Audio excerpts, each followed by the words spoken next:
Muito bom dia, boa tarde, boa noite. Sou o professor Lucas Baff, sou professor da Escola de Direito L. Alonso. E a gente está aqui, né, no nosso evento Dicas para a OAB, e eu vou falar um pouco sobre direito do trabalho. Tá? E o que eu preparei para a nossa dica envolvendo direito do trabalho? Eu peguei os principais pontos cobrados, né, na prova da ordem, e nós vamos pontuar algumas coisas. Eu vou apresentar aqui um material com tópicos relevantes, com algumas fundamentações e tudo mais, para servir de base, tá, de apoio ao estudo, né, de vocês, nesses pontos mais relevantes e mais cobrados. Claro que isso aqui não exclui, né, o estudo, né, de outros pontos que também são muito relevantes, mas claro que pelo curto prazo, né, pelo curto tempo que nós temos aqui, a ideia é pontuar temas realmente com grande incidência na prova da ordem. Tá? E é isso que nós vamos fazer hoje. Eu trouxe também algumas atividades, alguns exercícios, melhor dizendo, da prova da ordem, para nós comentarmos e vermos, né, como é cobrado, de que forma que é cobrado, e como é importante, né, ler também o texto da lei. Claro que não somente o texto da lei, mas a gente precisa ter uma afinidade com o texto, né, legislativo, a gente precisa ter uma afinidade, ter o hábito de ler a CLT, de ler as súmulas, ler as OJs, né, e também, logicamente, dialogando com doutrina, algumas vezes com jurisprudência e tudo mais, mas não podemos perder, né, esse contato com a legislação, porque muito das questões, né, muitas respostas nessas questões da prova da ordem, elas partem da legislação, e em alguns casos eles exigem, né, a jurisprudência, exigem súmulas, OJs, e em pouquíssimos, raríssimos casos exigem uma doutrina, por exemplo. Então, por isso que eu sempre reforço que o ponto de partida, né, no caso do direito do trabalho aqui, é a legislação. Tenham afinidade com a CLT, com as súmulas, né, em primeiro lugar, legislação de súmula, e em segundo lugar, a gente pode pontuar aí, né, as OJs e também a doutrina, tá bom? Então, eu vou começar projetando aqui o material que eu preparei para vocês, tá, com os pontos principais. Vamos lá. Compartilhando aqui. Aparece aí já na tela de vocês, né? Cadê? Pronto. Assuntos mais cobrados na OAB em direito do trabalho. Então, gente, percebam ali que o primeiro deles, tá, é a extinção do contrato de trabalho. Tá? Esse é o ponto mais cobrado, certo? Ou seja, modalidades de extinção do contrato de trabalho, tá? Extinção por justa causa, sem justa causa, pedido de demissão, quais são as verbas que incidem, né, numa dispensa sem justa causa, quando há uma falta grave, né, do empregado, quais são as verbas que ele recebe, e aí quais são as hipóteses de justa causa do empregado, do empregador. É muito importante, né, que vocês tenham afinidade lá com os artigos 482, 483. Por quê? Porque na prova da ordem eles partem sempre de um caso concreto. Então, eles vão lá contar uma história triste, tal, um caso concreto, e você tem que saber se aquilo ali está dentro de uma das hipóteses de justa causa, lá elencadas, por exemplo, no 482, se for o caso do empregado, ou, no caso do empregador, no 483. Então, esse tipo de habilidade é que vocês precisam, né, desenvolver. Como é que funciona a questão do aviso prévio? Quem é que pode dar aviso prévio? Quais são os efeitos do aviso prévio no contrato de trabalho? Tá, o aviso prévio proporcional e tudo mais. Então, isso tudo vai ser falado, a gente vai entrar mais específico em cada um, só vou falar aqui nesse primeiro momento de uma forma geral. Tá? O segundo ponto, muito cobrado, é a estabilidade, a garantia provisória do emprego. Tá? Eu separei aqui 4 pontos para nós falarmos: dirigente sindical, né, o eleito para a CIPA, cuidado, porque o indicado para a CIPA não tem estabilidade, a gestante e o empregado acidentado. Tá? A gente vai falar também mais à frente quando entrarmos em um por um. O terceiro ponto, que talvez seja o mais amplo, né, é remuneração e salário. Ou seja, quais parcelas integram a remuneração do empregado, o salário, e quais não integram. Né? O que tem natureza salarial, o que tem natureza indenizatória. Esse é um ponto importantíssimo. Né? Como funciona a questão do adicional do salário, as gratificações. E quando a gente fala em adicionais, a gente está falando de muitos adicionais. Estamos falando de adicional de gratificação, né, de função adicional noturno, a gente está falando de adicional de hora suplementar, de hora extra, e por aí vai. Tá? Insalubridade, periculosidade e por aí vai. Tá? É possível reduzir salário? Em quais hipóteses? Como? Qual é o limite para redução salarial? Né? E ali, de novo, como eu falei, parcelas de natureza salarial indenizatória, isso é importantíssimo. Além disso, o salário utilidade, né? O salário in natura.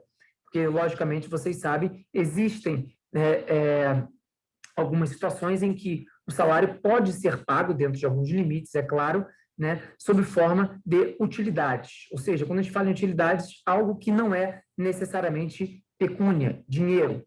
Tá? Então, muito cuidado, porque nem tudo que o empregador fornece, né, como utilidade é considerado salário. Mas, então, isso aí é um ponto importantíssimo também para vocês ficarem atentos. A questão do salário in natura, salário utilidade, também é algo que a banca gosta bastante, certo? E, junto com o terceiro item, né, duração do trabalho, também é outro item muito amplo.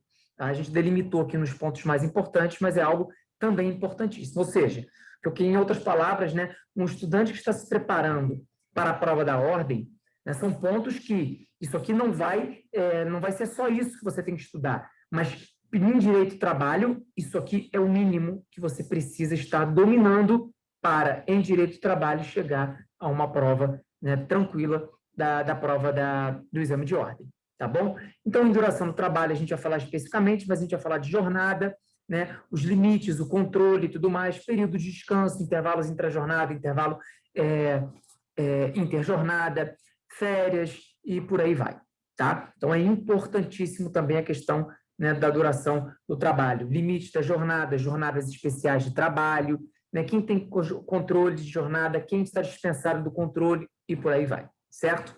E o quinto ponto, antes da gente entrar especificamente um pouco mais em cada um, né, a questão do direito coletivo. A prova da ordem, a banca, né, do exame de ordem gosta muito de direito coletivo. Vocês podem perceber que toda prova de direito do trabalho da OAB tem pelo menos uma questão envolvendo, né, direito coletivo, seja na primeira fase, seja na segunda fase. Então, tenham atenção a isso. Então, você precisa saber muito bem sobre negociação coletiva, né, os instrumentos, né, envolvendo a negociação coletiva, acordo, convenção coletiva, ou quando a negociação coletiva é frustrada e precisa de um ajuizamento, né, de uma ação, e como isso é resolvido pelo Poder Judiciário através de uma sentença normativa e por aí vai. Então, é muito importante que vocês entendam, né, essa dinâmica. Tá? Além disso, o limite da negociação coletiva. Tudo pode ser negociado por negociação coletiva, é redundante, mas, né, é isso. Qual é o limite? O que prevalece? Acordo coletivo prevalece sobre convenção? Sim, a gente já sabe disso hoje com a nova redação, né, do 620. Então, eu posso deliberar em uma negociação coletiva sobre qualquer matéria? Não, atenção, cuidado com 611A e com 611B. Eles trazem ali bons parâmetros e limites, né, para a negociação coletiva. Então, isso aí a gente vai falar rapidamente também. Então, tenham isso em mente, certo? E o último ponto aqui em direito coletivo é greve. Tá? A banca da OAB gosta muito de greve. Então, tenham em mente, né, e dominem a lei de greve. A lei de greve não é grande, pelo contrário, é uma lei muito pequena. Tá? É a Lei 7789 de 1989. Então, é uma lei que vocês precisam ter o domínio da redação dela e das discussões que envolvem, né, a lei de greve. Certo? Agora, vamos entrar especificamente um pouco mais em cada um dos pontos. Tá?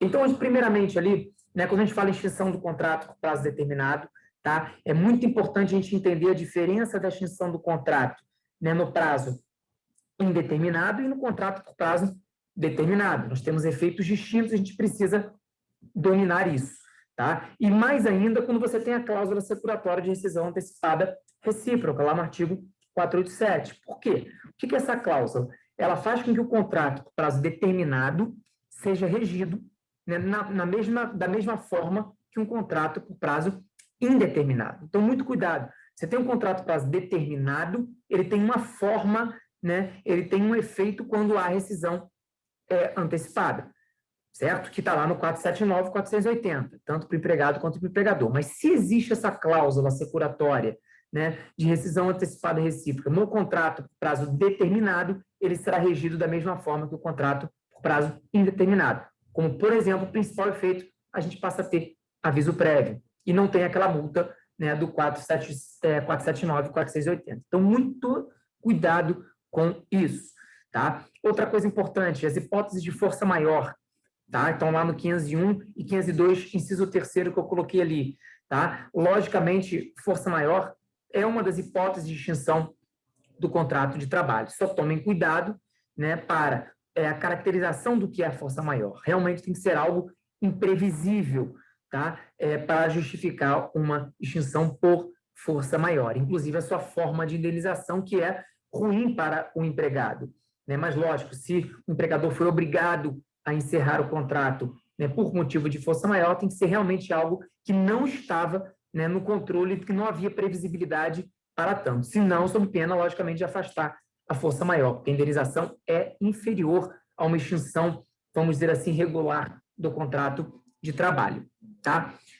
Outra coisa importante, o factum principis, né? A gente discutiu muito isso na questão da pandemia, quando a gente teve a suspensão das atividades, factum principis, a paralisação, né, das atividades por conta, né, de um decreto do Poder Público Municipal, do Poder Público Estadual. Ficou essa discussão até hoje, não está muito pacificada, mas a tendência é que não seja caracterizada factum principis, né, no caso de uma extinção de um contrato, por exemplo, para a paralisação das atividades, porque outras medidas foram tomadas, né, para evitar a extinção do contrato. Então, não é algo que o empregador, né, foi, eu não tinha opção. Não, você tem um programa de emprego e renda, você pode suspender os contratos, você teve outra medida, então a questão da tese do factum principis, né, ela ficou um pouco enfraquecida, mas é bom a gente trazer porque é algo muito atual, isso pode, logicamente, né, cair numa prova da ordem, tá?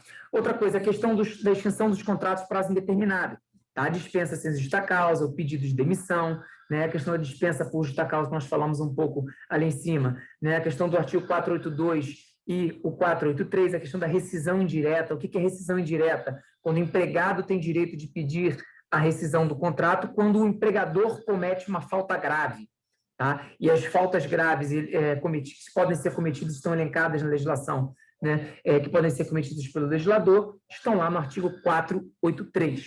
Tá? Então, muito cuidado com isso também, porque não tem nenhuma prova de direito do trabalho na OAB que não tenha extinção do contrato em algum desses pontos aqui que nós falamos e ainda vamos falar. Tá? Tem a questão da culpa recíproca, certo? Artigo 484.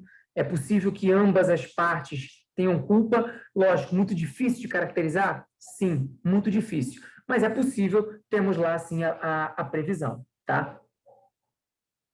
Outra coisa importante é o acordo para extinção do contrato de trabalho, que é a novidade trazida pela reforma trabalhista, artigo 484-A da CLT, em que empregado e empregador podem decidir de forma conjunta que querem extinguir o contrato de trabalho. Logicamente, o efeito, né, nas verbas decisórias, ele é diferente de um pedido de demissão, é diferente de uma extinção, né, sem justa causa, e por aí vai. Tá? Então, muito cuidado com a leitura do 484A. Tá? O empregado tem direito a 50% de algumas verbas, ele não tem direito a habilitação no seguro-desemprego, muito cuidado, e ele não levanta 100% do fundo de garantia, ele levanta apenas 80%. Então, esse tipo de coisa a gente tem que estar aí muito atento. Isso já foi objeto de prova da ordem, tá? E a gente tem que ficar atento para isso. Por que eu falo isso? Porque a reforma trabalhista, ela já caiu muitas e muitas e muitas vezes. Não teve nenhuma prova de direito do trabalho que não teve reforma trabalhista, né, na prova da ordem. Tá? E muitas matérias repetidas, eles cobraram várias matérias repetidas em provas sucessivas. Então, muito cuidado com isso, não descartem a reforma trabalhista jamais, dominem isso. Outra inovação da reforma trabalhista foi o 477B, a questão do plano de demissão voluntária. A última vez que isso foi cobrado, né, o examinador, na prova da ordem, cobrou o quê? A questão da quitação, tá? Plena e irrevogável. Então, se o empregado assina, né, o plano de demissão voluntária, dando ciência, dando plena e irrevogável quitação, ele não pode reclamar, outras verbas, outros valores decorrentes daquele contrato. Isso é o que diz o 477B. Então, atenção com isso, certo? Outra coisa importante, para a gente encaminhar o final desse primeiro ponto, é a questão do fundo de garantia e a multa de 40%. Né? Lá nos artigos 18 e 20, a gente tem, né, especialmente no 20, as hipóteses de movimentação do fundo de garantia. A gente precisa saber, né, hipóteses em que o empregado pode movimentar o seu fundo de garantia ou não.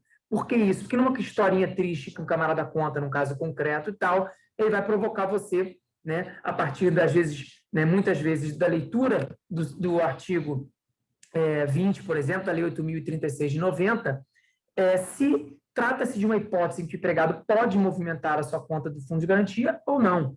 Então, você tem que ter atenção quando, né, o empregado pode movimentar essa conta. Aviso prévio, artigos 487 a 491. A gente precisa entender muito bem como é que funciona o aviso prévio, né? A questão da redução da jornada, né, de 2 horas por dia ou 7 dias no fim do período do aviso prévio.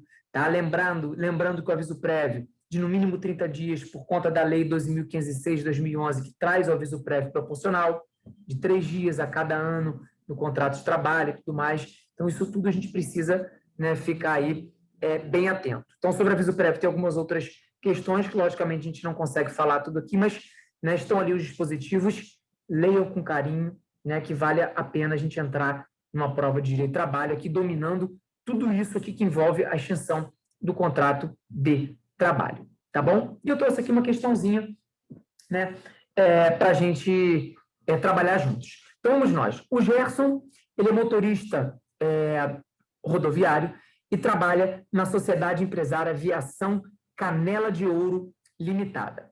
No dia 20 de agosto de 2018, ele se envolveu em um grave acidente automobilístico, sendo, ao final da investigação, responsável pelo sinistro, tendo atuado com dolo no evento danoso. Tá? Em razão disso, ele teve a perda de sua habilitação determinada pela autoridade competente. O empregador procura você como advogado, afirmando que não há vaga disponível para Gerson em outra atividade na empresa, desejando saber o que ele deverá fazer para solucionar a questão de maneira mais econômica e em obediência às normas de regência. Mais econômica para o empregador, tá? Atenção. Então, diante dessa situação, nos termos da CLT, assinale a afirmativa correta. Tá? Então, meus amigos, o que o examinador queria de vocês aqui?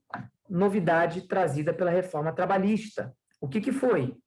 Tá? A linha M, tá? A linha M de Maria do artigo 482, que é quando o empregado perde habilitação profissional por, né, ato doloso, certo? Ele pode vir a ser demitido por justa causa.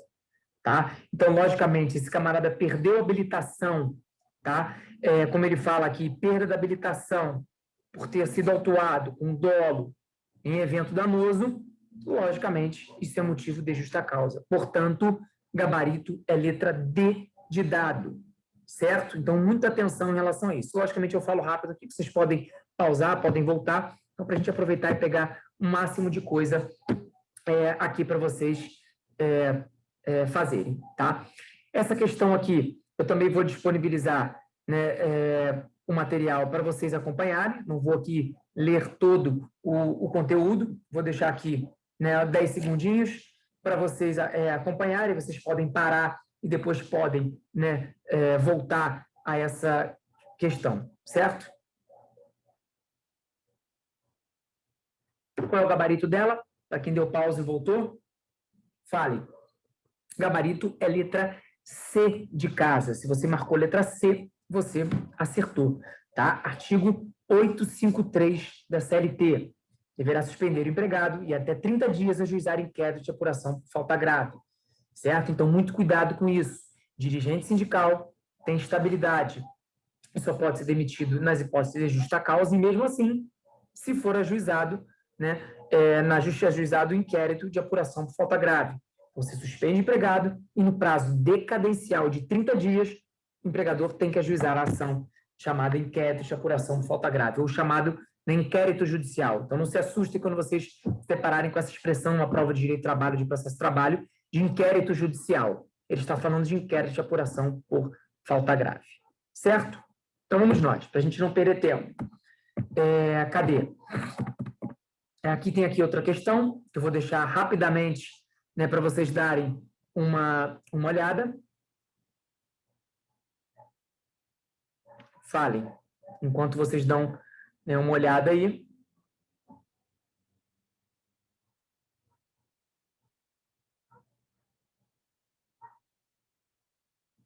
Gabarito. Qual o gabarito? O que você marcou? Fale. Letra B de bola. Tá? A gente tem aí a recusa, fundamentada no sexo, da promoção para a função de estoquista, exigência de atestado de gravidez e redução salarial. Tá? Isso aqui, a gente vai falar, introduzir isso aqui, né, para a gente começar a falar do próximo ponto, tá? Que é remuneração. Lembram? O nosso terceiro ponto. Então, só trouxe uma questão aqui antecipando o que a gente vai falar, né, no próximo ponto, certo? Uma sequência aí de 3 questões. Tá? Então, testou seu conhecimento em relação à remuneração, percebam que envolve aqui outras coisas, outros assuntos, né, como discriminação no contrato de trabalho, na contratação, aquela coisa, exigência de atestado de gravidez, o que é vedado, tá? Artigo 373-A da CLT, e aí, né, fazendo esse elo com a remuneração e salário, que é o terceiro ponto, tá, que a gente vai falar aqui, certo? Então, aqui, o que eu convido vocês, né, a fazerem? Tenham bastante afinidade, né, intimidade com a questão da caracterização do que é salário. Tá? O que é salário, o que é gorjeta, estão lá no artigo 457 da CLT. Tá? O que é a parcela salarial? O abono pecuniário, né, o adicional noturno, adicional de insalubridade, periculosidade, as gratificações legais, os prêmios, né, as comissões. Então, só tomem cuidado com isso, tá? Porque, né, a gente tem aqui algumas parcelas que são consideradas como salário e outras que não são consideradas como salário. E eu acabei de ver aqui que eu troquei, tá? Prêmio não é aqui. Prêmio deveria estar embaixo aqui em parcelas não salariais. Me perdoem, tá? Então, pelo amor de Deus, não leiam prêmios em parcelas salariais. Leiam prêmios em parcelas não salariais. Então, esse é o grande ponto aqui inicial em relação à remuneração e salário. Distingam parcelas salariais e parcelas que não possuem natureza salarial, tá? Como ajuda de custo, diárias de viagem, participação nos lucros e resultados e tudo mais, tá? Então, são pontos importantíssimos que vocês precisam dominar, tá? Para chegar a uma prova de trabalho aqui com tranquilidade envolvendo esse tema. Então, a partir do artigo 457 seguintes ali, tá? 457, 458 e por aí vai, vocês têm, né, boa parte do que trata de remuneração e salário. Então, tenham atenção a esses dispositivos, certo? Salário-utilidade ou salário in natura, tá? Eu lembro que eu falei anteriormente aqui com vocês. Então, cuidado, porque nem tudo que o empregador... nem todo salário pode ser pago somente com pecúnia, com dinheiro. Então, existem formas de pagamento de salário através de utilidade, chamado salário de utilidade ou in natura. Às vezes, uma habitação pode ser salário in natura. Tá? Então, a gente tem que ter muito cuidado com a questão para e do pelo trabalho. Então, se eu recebo algo que é para eu trabalhar, isso não é salário. Salário tem que ter ideia de contraprestação, tem que ser pelo trabalho. Tá? Então, o empregador simplesmente banca, né, fornece, né, uma habitação para o empregado em uma hipótese, em uma situação em que ele não precisa daquela habitação para trabalhar. Isso é pelo trabalho. Isso deve ser considerado, sim, como salário, né, utilidade. Certo? Outro ponto importante, a questão da equiparação salarial. Isso teve mudança significativa pela reforma trabalhista. A gente precisa ter muita atenção em relação à equiparação salarial. Os parâmetros, né, e a regulamentação da equiparação salarial foi totalmente alterada. Então, tenham muito carinho, porque caiu uma questão. Se cair na sua prova uma questão envolvendo equiparação salarial, você tem que matar no peito e responder. Tá? Artigo 461 da CLT, certo? Tem lá vários detalhezinhos, a questão da homologação, né, do Ministério do Trabalho que deixou de existir, a questão dos 2 anos, né, dos 4 anos para o mesmo empregador, aquela coisa, vocês precisam ter muita atenção a isso, para numa questãozinha, quando eles contam lá a história, você precisa pegar as informações que você está vendo na questão e, a partir do que você estudou na legislação, nesse caso específico que, né, é basicamente a legislação, você vai responder a questão. E as normas de proteção ao salário. Pode reduzir salário? Em que hipóteses? Como? Quando? Tá? Então, vocês precisam também, né, ficar muito atentos em relação a essa questão da redução salarial. Tá? E aí eu trouxe aqui uma questãozinha para a gente fazer rapidamente. O Jorge, né, ele era caixa bancário e trabalhava para o Banco Múltiplo S.A., recebia salário fixo de R$ 4.000. Além disso, ele recebia comissão sobre 3% de cada seguro de carro, vida e previdência, oferecidos e aceitos pelos clientes do banco, o que fazia concomitantemente com as suas atividades de caixa, computando-se o desempenho, né, para suas metas e da agência. Os produtos em referência não eram do banco, tá? Então, atenção, não eram do banco, mas sim da seguradora Múltiplo S.A., empresa do mesmo grupo econômico do empregador de Jorge. Diante disso, observado o entendimento jurisprudencial consolidado do TST, bem como as disposições da CLT, assinale a afirmativa correta. Meus amigos, quando ele fala entendimento jurisprudencial consolidado, tal, ele quer súmula. A resposta está numa súmula ou numa OJ. Então, eles fazem isso na prova discursiva também. Se ele coloca ali, conforme o entendimento jurisprudencial consolidado TST, é súmula e OJ que você tem que procurar. Tá? Então, isso é importantíssimo. E aí, pergunto a vocês, qual é a resposta? Primeira coisa, integra a remuneração de Jorge ou não integra? Entende quando eu falo que integrar a remuneração é servir de base para o cálculo das outras parcelas, como, por exemplo, fundo de garantia, 13º, férias, INSS, por aí vai? Essa parcela que ele recebe a título de comissão vai servir de base ou só o salário fixo dele de R$ 4.000? É isso que a questão quer saber de você. E a resposta é, falem.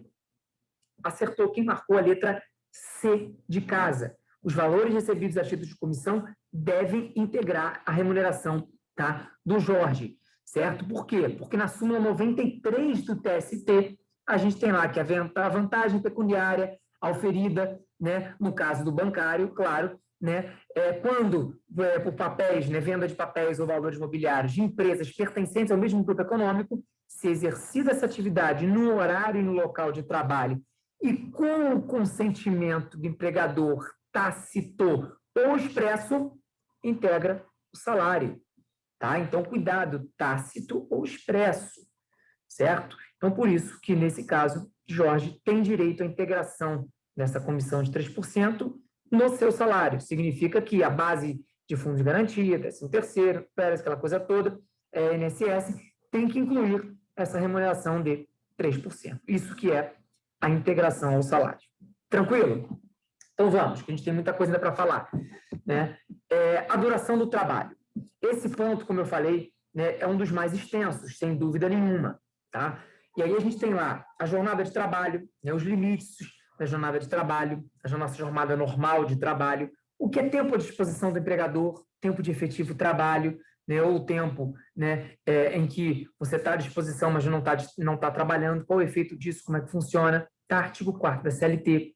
As horas em itinere, as chamadas horas de trânsito, né, o deslocamento do empregado para a residência, do empregado, perdão, da residência para o trabalho, trabalho para a residência, isso é computado como jornada? Como é que era antes da reforma e da trabalhista, agora depois da reforma trabalhista? Cuidado, tá? Eles gostam muito disso aqui. Então, muito cuidado, artigo 58, parágrafo 2º da CLT que eu coloquei ali. Como é que funcionam as horas de sobreaviso e prontidão? Artigos 244, né, parágrafos 2º e 3º. A gente não tem previsão expressa para todos os empregados, está dentro dos ferroviários. Então, muito cuidado, mas eles gostam disso. O que diferencia o sobreaviso da prontidão? Quais são os, né, qual é a diferença entre eles? Tenham isso também mapeado. A questão do controle da jornada. Como é que funciona? Quem tem que controlar, né? Que empresa, que estabelecimento está obrigado a controlar a jornada de seus empregados? Artigo 74, parágrafo 2º, 20 empregados, estabelecimentos com mais de 20. Então, cuidado que a prova da OAB cobrou isso há pouco tempo. Tá? Antes, né, de 2000 e, se não me engano, 19, era um limite de 10, agora passou para 20. Então, muito cuidado. Tá? Além disso, jornadas não controladas. Quem está dispensado do controle de jornada? Está lá no rol do artigo 62 da CLT. Tá? Gerentes, quem exerce cargo de confiança de uma forma geral, cargo de gestão, né, trabalhadores externos, certo? Incompatíveis com o controle de jornada, e os teletrabalhadores. Então, muita atenção às hipóteses do artigo 62, certo? A limitação legal é quantas horas por dia o empregado pode trabalhar, no máximo. Qual a limitação da jornada, que não só no artigo 58, mas também da CLT, mas também está no artigo 7º da Constituição Federal. Quero falar também rapidamente sobre jornadas especiais. A gente tem a jornada dos bancários, lá no artigo 224 da CLT, né, que é de 6 horas. Temos os turnos ininterruptos de revezamento, lá do artigo 7º, inciso 14 da Constituição Federal, é muito importante, tá? Trouxe aqui as jornadas especiais mais cobradas e mais importantes. O motorista profissional que recebeu, né, regulamentação em 2015 e teve uma alteração, né, substancial no texto da CLT, artigo 235A e seguintes, é uma forma muito específica de jornada, de controle, com previsões muito próprias, tá, dessa categoria. Então, a gente tem que ter muita atenção quando uma questão fala, né, em motorista profissional. Além disso, a questão da jornada de 12 por 36, também trazida pela reforma trabalhista para a CLT, mas já aplicada e reconhecida, né, pela jurisprudência, especialmente pelo TST, há muito tempo. Tá? Então, lá no artigo 59A da CLT, você tem a regulamentação da jornada 12 por 36. A banca da OAB já cobrou isso, então tenha atenção. Tá? Eles podem, obviamente, cobrar novamente. A grande diferença que a gente tem que ter cuidado é no valor que você, né, paga a quem está sujeito, quem está, né, sob regime da jornada do 12 por 33, por 36, perdão, né, esse valor que você paga já inclui todas as outras parcelas, todas não, mas boa parte das outras parcelas, como adicional noturno, trabalho em feriado e tudo mais. Então, isso é uma das grandes questões que diferenciam o trabalhador, vamos dizer assim, com jornada regular, para o trabalhador em regime de 12 por 36. Então, tenham atenção, leiam com carinho o 59A da CLT. O trabalho em sobrejornada, né, ou seja, as horas extras, o trabalho, a hora suplementar de trabalho, né, como é que funciona o acordo de prorrogação, em que hipóteses eu posso trabalhar mais do que 8 horas, né, caso o empregador precise, ou precisa do meu consentimento, precisa ter um acordo individual, como é que funciona isso, tal. Artigo 59 da CLT. Como é que eu faço para, caso eu trabalhe a mais, eu possa compensar essa jornada? Nós temos ali o artigo 59 dos parágrafos 2º ao 6º da CLT, né? Como funciona a questão da compensação de jornada. Temos algumas formas, acordo de compensação, né, anual, semestral, mensal, tá? Então, muito cuidado, né, com isso, porque hoje a reforma trabalhista trouxe esse texto, né, bem detalhado, a gente precisa saber como é que funciona a questão da compensação de jornada, se é acordo individual, se é coletivo, em quais hipóteses, assim, assado, artigo 59, parágrafo 2º ao 6º, certo? E hipótese de proibição de horas extras. Então, a gente precisa saber que algumas hipóteses, né, nós temos a proibição de realização de horas extras. Por exemplo, trabalho do menor não pode fazer hora extra. Tá? Quem trabalha em ambiente insalubre não pode fazer hora extra. E por aí vai. Então, tenha atenção a essas hipóteses de proibição de realização de horas extras. Outro ponto muito importante é o regime de tempo parcial. Então, peguem lá o artigo 58A da CLT e compreendam muito bem o que é regime de tempo parcial. Nós tivemos modificações importantíssimas pós-reforma trabalhista no que diz respeito a esse regime de trabalho. Então, está aí o roteiro, artigo 58A, cheguem com segurança, sabendo o que é esse regime. Tá? Jornada noturna. Né? O que é horário noturno? Tem diferença para o urbano, para o rural? Sim, temos diferença para o urbano, para o rural. Você precisa saber, tá? 22 horas às 5, 21 às 4, né? 21 às 5, quer dizer, ou 20 às 4 horas, se é rural, se é noturno. Saibam isso com muito detalhe, isso é importantíssimo. Tá? O adicional noturno também, né? No caso do urbano e no rural, é diferente. Um é 20%, outro é 25%. Muito cuidado com a questão da redução ficta da hora trabalhada, no caso da hora noturna do urbano, tá? De 52 minutos e 30 segundos. Isso é importantíssimo você saber. Tá? Aqui no rural isso não tem. Então, muito cuidado. Se no rural você tem um adicional de 25%, né, de adicional noturno, você não tem redução ficta. No urbano, você tem um adicional de 20%, mas você tem redução ficta do trabalho. Isso significa que a cada 52 minutos e 30 segundos, você considera como 1 hora. Então, você jogando isso para 7 horas de trabalho, o empregado que trabalha, né, um trabalhador urbano que trabalha 7 horas noturnas, ele, né, considera como 8, recebe por 8 trabalhando 7, por conta dessa redução ficta. Então, muito cuidado com isso, você precisa dominar isso, né, muito bem. Outro ponto importante é a questão dos intervalos, tá? Intrajornada, interjornada. Então, tenham atenção com isso. Ali estão dispositivos ali para vocês acompanhar a questão, né, do turno ininterrupto de revezamento em relação à observância da jornada, do intervalo intrajornada, certo? O artigo 71 ali da CLT traz a regulamentação dos intervalos, quando que precisa ter de intervalo, em quais jornadas, quando extrapola, qual o limite, né, de horário de trabalho e por aí vai, certo? Além disso, a supressão do intervalo entre a jornada, dentre os pontos mais cobrados, tá? Após reforma trabalhista que sofreu, né, que modificou, perdão, o artigo 71, parágrafo 4º, isso já caiu mais de uma vez na prova da OAB, primeira fase, segunda fase. Então, tenham muita atenção com a supressão do intervalo entre a jornada, porque a gente tem súmula do TST que está em desacordo com a legislação atual, pós-reforma trabalhista. Então, tenham muito cuidado e leiam com muito carinho o artigo 71. Tá? A questão de você só pagar 50% sobre o horário que foi suprimido, as horas, os minutos que foram suprimidos, e não mais sobre o intervalo inteiro, como era o entendimento anterior. Tá? Então, muito cuidado com isso. Tá? Convido aí a ler esses dispositivos também que estão aqui. O intervalo interjornada, tá? Lá no artigo 66 da CLT. A questão das férias é outro ponto importantíssimo que eu quero falar com vocês. Tá? A questão do período de concessão de férias, quando que o empregado vai perder o direito de férias, certo? As férias, como é que funcionam as férias no regime de tempo parcial? Isso também foi trazido pela reforma trabalhista e é muito importante que vocês saibam, tá? As férias coletivas, lá no artigo 139, o abono das férias, né, o famoso que a gente chama a venda das férias, 1/3 de férias que a gente ouve muito falar por aí, é a questão do abono das férias, como é que ele funciona, como pode ser solicitado, qual é o limite, artigo 143 da CLT, tá? Eu vou colocar aqui a questão para vocês darem, né, uma olhada. Vou deixar aqui rapidamente, tá? E já digo o gabarito. Então, dê aquela pausa, leiam e voltem rapidinho.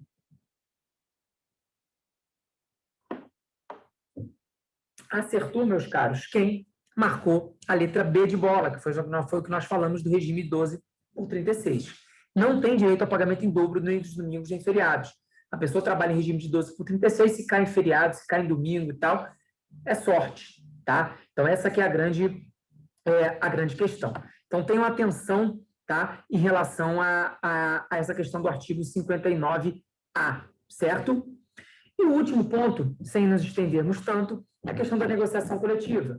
Tá? Vocês precisam entender muito bem, como eu já falei, a questão da diferença do acordo para a convenção coletiva. Está escrito errado aqui, coletiva, me perdoe. Está lá do artigo 8º da Constituição, também artigo 611 e seguinte da CLT, que eu convido você a fazer uma leitura.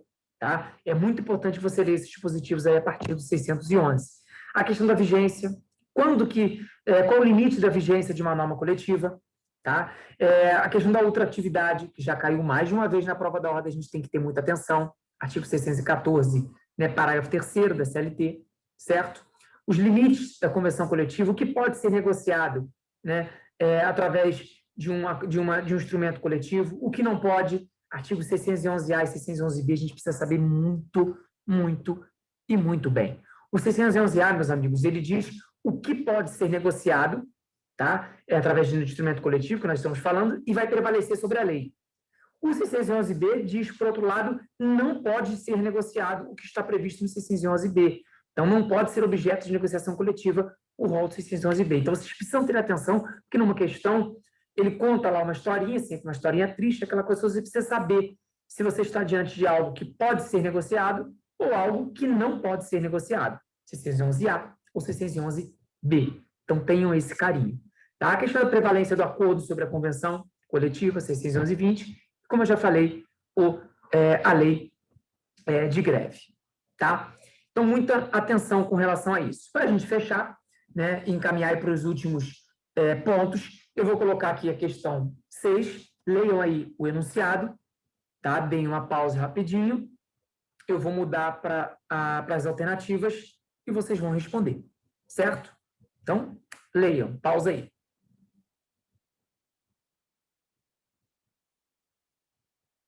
Voltando, então, às alternativas. E aí, o que vocês marcaram? É válido ou não é válido este acordo coletivo? Meus amigos, o gabarito é D de dado. O acordo coletivo é válido, tá? Porque sua estipulação não depende de indicação de vantagem, né, adicional para os empregados. Está lá na súmula 423 do TST e também está no artigo 611-A, inciso 1º, que permite a pactuação envolvendo jornada de trabalho, certo?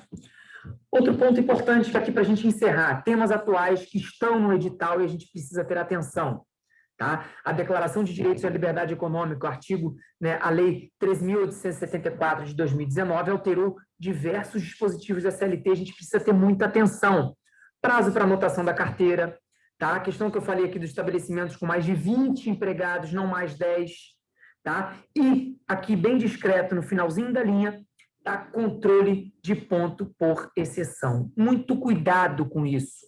Tá? A questão do controle de ponto por exceção foi algo trazido pela Lei 13.874, que permite o chamado ponto por exceção, ou seja, você não marca, né, o ponto do empregado, não faz o registro da jornada, só registra quando ele não cumprir a jornada regular. Então, significa que, se eu não marquei nada, presume-se que eu estou afirmando que o empregado cumpriu a jornada regular.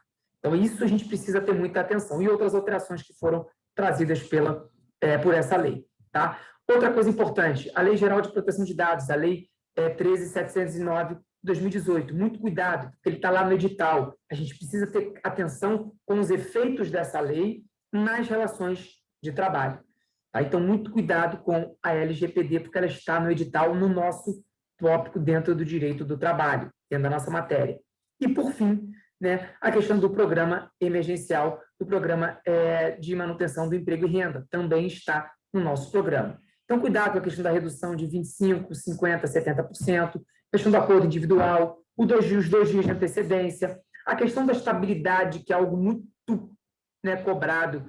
A gente viu que está entre os pontos mais cobrados. A gente tem um caso atual que está lá previsto no nosso edital, que pode ser cobrado. Como é que funciona a questão da estabilidade, né? Do empregado que entrou no regime de manutenção do emprego e renda, tá? Então, está lá no artigo 10, é muito importante que vocês estejam atentos. Então, quero agradecer a companhia de vocês, pedir desculpas pela correria, mas como eu sei que vocês podem assistir isso, né, mais uma vez, isso vai facilitar certamente aqui a gente, em tão pouco tempo, trazer o máximo de conteúdo para apoiá-los aí nesse estudo, nessa reta final. Então, não desanime, não deixe a peteca cair, a gente está aqui à disposição de vocês, toda a equipe, né, da faixa está aqui toda à disposição. A gente né, preparou todo esse evento com muito carinho, foi preparado com todo carinho pela coordenação, pela direção, né, da nossa Escola de Direito L. Alonso, e a gente está aqui para dar todo o apoio.